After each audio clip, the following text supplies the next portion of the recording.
바클레이즈가 미국과 중국의 무역전쟁 휴전으로 미국 증시에 미니 버블이 올 것으로 내다봤습니다. 기관은 시장의 랠리가 추가로 이어지기 위해서는 연준이 금리를 내리고 경기 둔화가 일시적인 현상에 그쳐야 한다며 S&P 500 지수가 추가로 10% 상승할 확률이 65%라고 진단했습니다. ECB의 새 총재로 크리스틴 라가르드 IMF 총재가 내정되면서 ECB가 더욱 완화 정책을 펼 것으로 전망되고 있습니다.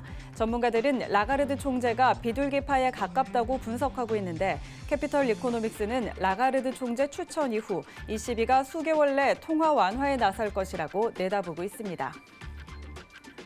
CNBC는 도널드 트럼프 미국 대통령이 크리스토퍼 월러와 주디 셸턴을 연준 이사로 지명하려는 것은 이들을 통해 금리를 통제하려는 의도라고 분석했습니다. 셸턴은 제로 금리를 주장해왔으며 월러는 공개적 발언은 하지 않았지만 가장 비둘기파적인 연은 총재와 일하고 있습니다. 이는 트럼프 대통령이 통화 정책에 있어 자신의 견해를 지지하는 이들을 지명한 것이라는 설명입니다. 국제유가가 30% 이상 급등할 수 있다는 진단이 나왔습니다. 에너지 에스펙츠에 의하면 미국과 중국의 무역 합의 성패가 올해 유가 전망을 좌우할 것이고 이는 오펙의 감산보다 중요한 변수라는 것입니다. 또한 무역 전쟁 해결로 수요가 늘어나면 유가가 내년까지 대폭 상승할 수 있다며 일일 수요가 100만 배럴 늘면 배럴당 75달러까지 쉽게 오를 것이라고 전망했습니다. 자, 미국과 중국의 무역전쟁 휴전을 계기로 미국 증시에 과열 현상이 올 것이다라는 분석이 나왔습니다. 양국 간의 궁극적인 무역 협상 타결에 대한 기대가 좀 커졌다는 건데 바클레이즈가요, 시장의 랠리가 이어지려면 연준이 금리를 내리고 또 경기 둔화가 일시적이어야 한다라고 설명을 했습니다. 자, 그리고 무역전쟁 완화가 금리 인하를 막지는 못할 것이다라고 설명을 좀 덧붙였는데요. 자, 이런 전망 좀 어떻게 볼 수 있을까요? 네, 일단 자세하게 조금 내용 자체를 한 번 더 판단을 해보도록 할게요. 네. 네, 지금 여기서 두 개에 대한 조건을 좀 부여를 했습니다. 정확하게 좀 팩트를 좀 체크를 하도록 할게요. 발언에 대한 팩트입니다. 자, 첫 번째 팩트는 금리를 내리고입니다. 금리를 내리고. 네. 그리고 경기 둔화가 두 번째는 경기 둔화가 일시적인 현상에 그쳐야 된다. 뭐 이제 이번 달 있을 15일이죠. 15일에 어떻게 보면 어닝 시즌 자체가 이제 시작이 되는데 기업의 실적 발표가 이제 공개가 될 거예요. 근데 좋은 국면으로 나와야겠죠, 일단은. 근데 1분기 때는 이제 3분의 2 이상이 굉장히 오히려 반대로 좋게 나왔어요. 예상보다는. 과반수 이상 자체가 증시가 긍정적으로 기업에 대한 실적 평가가 긍정적으로 나왔기 때문에 추가적인 상승에 대한 포인트 자체가 그때도 나타났었는데 저는 이게 지금 10%에 대한 추가 상승이 무리가 아닐 거라고 개인적으로 생각을 하는 입장이에요.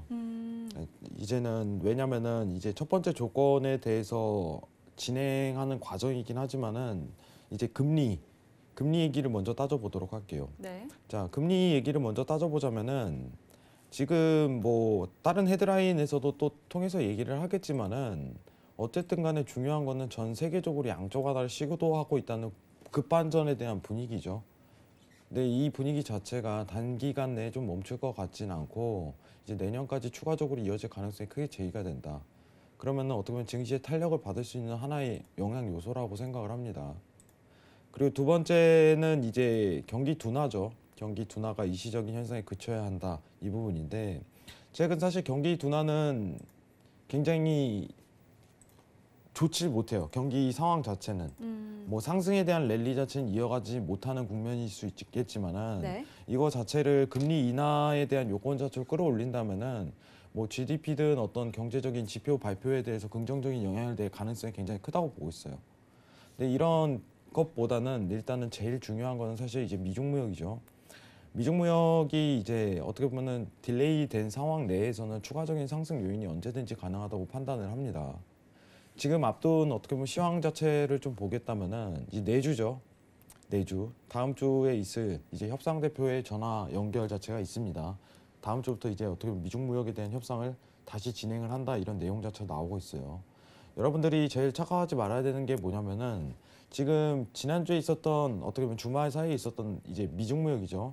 미중 무역에 대한 부분이 추가적인 관세 인상에 대해서 딜레이 하겠다는 얘기예요. 미중 무역에 대한 협상 자체는 계속적으로 진행합니다. 여러분들. 그렇죠. 추가적인 것만 딜레이 하겠다. 시기에 의해서 싸우다가 좀 세게 때리지 말자 이거예요. 네, 세게 때리지 말자. 더 추가적으로 세게 때리지 말자. 이 부분이기 때문에 여러분들이 이해를 좀 반듯하게 제대로 하시는 게 좋다고 생각을 해요. 그럼 이 국면 내에서 미중 무역에 대한 협상에 대한 어떤 낙관적 평가, 비관적 평가에 의해서 증시에 대한 랠리가 지속 가능성이 굉장히 크지만은 중요한 것 자체는 미 증시 자체는 상승을 지속적으로 할 것이다라는 평가예요, 여러분들.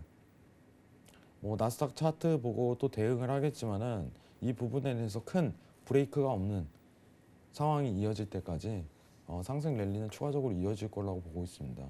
지금 오늘 드는 추가적 판단 자체는 좀 이따 나스닥 얘기를 드리겠지만은 미 증시 자체가 이번 어떻게 보면은 어닝 시즌까지는 추가적인 상승이 이어질 가능성이 굉장히 높아요.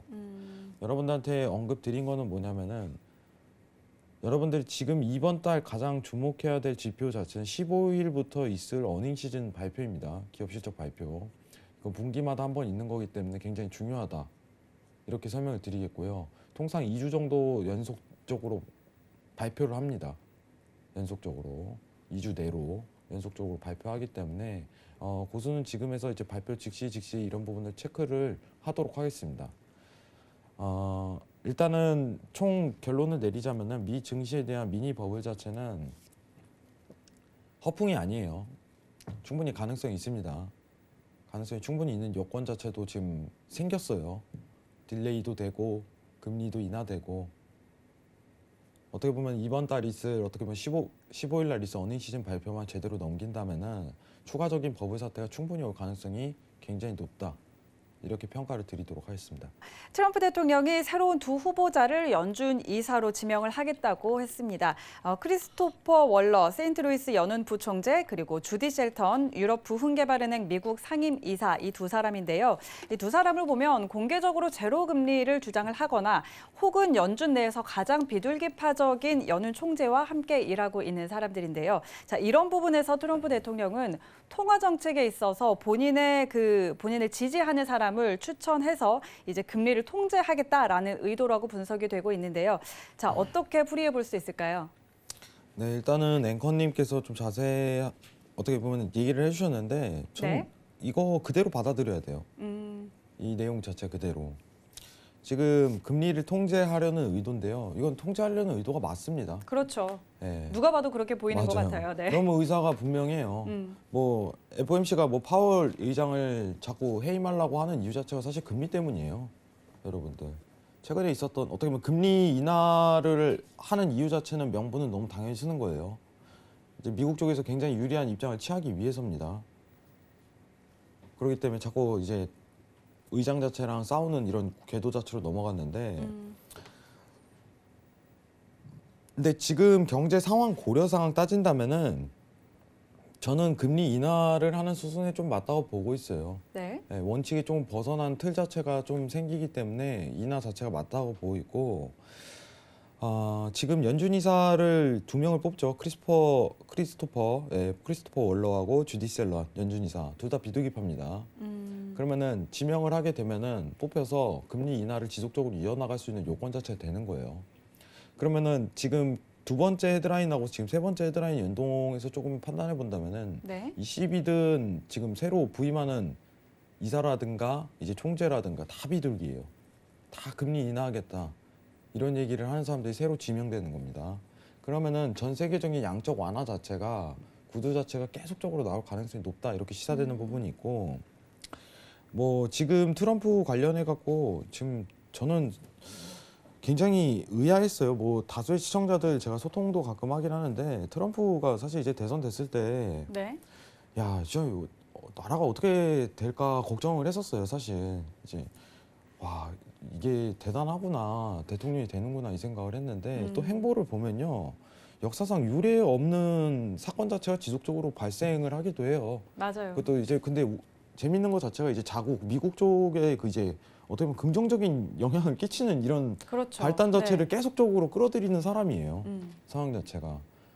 얼마 전에 재미로 좀 얘기하자면 얼마 전에 이제 여기 파주 쪽에 이제 트럼프 대통령이 와가지고 이제 북한 관련해갖고 이런 부분도 있었는데 네. 그런 행보도 보면 정말 저는 대단한 사람이구나 이 생각을 하는 거예요. 근데 지금 이 발언 자체라든가 이제 어떻게 보면은 연준 이사 호명하는 것도 자기 식으로 굴러가려고 계속적으로 노력하는 것 같아요. 트럼프가 원하는 것 자체는 어떻게 보면 미증시의 지속적인 상승 랠리, 그렇죠. 그걸로 인해서 어떻게 보면 대선에 대한 승리, 재선이죠. 재선에 대한 다시 재승리 자체를 좀 꿈꾸는 상황 자체가 이어지는데 이거를 지속적으로 이어갈 가능성이 이 부분에서 뚜렷이 나온다 이 부분입니다. 그러면은 제일 중요한 것 자체는 어쨌든 간에 저는 이 수순 자체가 그냥 쉽게 나올 것 같아요. 이 비둘기파에 대한 이사 지명 자체가 어떻게 보면 당연한 수순에 들어갈 거고 새로 지명이 될 가능성이 굉장히 높다고 점칩니다.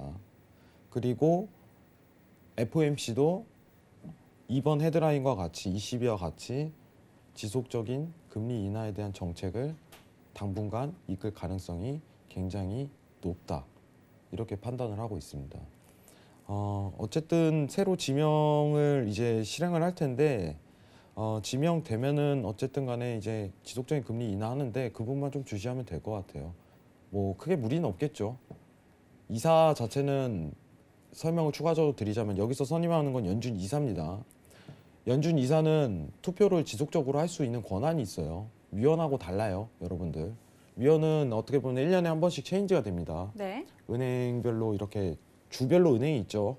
은행 총재가 있는데 어느 해는 이번 은행에 대한 총재, 어느 해는 이번 은행에 대한 총재 이렇게 번갈아 가지만은 연준 이사는 안 바뀌어요. 계속적으로 투표를 행사할 수 있다. 그런 권한을 가지고 있습니다. 그렇기 때문에 이사에 대한 선임 자체는 좀 다소 주목할 만하다. 근데 이 두 명이 비둘기파다. 그리고 앞으로 금리 인하에 대한 행보를 이어갈 가능성이 굉장히 높이 점쳐진다. 이것만 평가하면 될 것 같습니다. 이상입니다. 네. 자, 트럼프 대통령의 의도가 정말 명백하게 보이는 지명 예고였고 두 인물 모두 비둘기파라는 점에서 앞으로 지속적으로 좀 금리 인하를 할 가능성이 있다라고 정리를 해볼 수가 있겠습니다.